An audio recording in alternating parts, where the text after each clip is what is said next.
Sözüm sansardan aşağı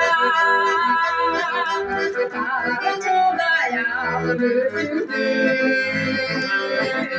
Parnası bir babaca Karıcıdaya vuruldu Parnası bir babaca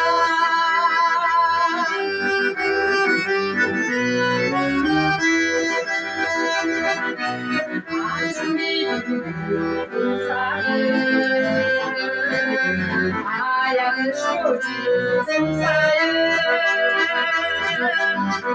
Ciddiğini doğransın Kız anasını çalır Ciddiğini doğransın Kız anasını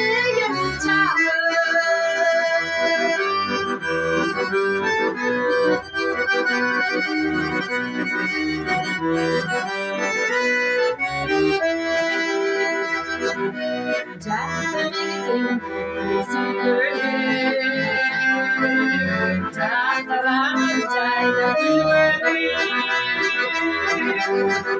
Benim o sadece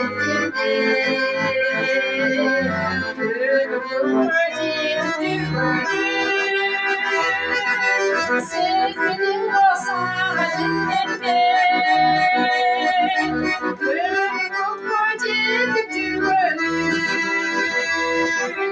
Bilmedim o sadece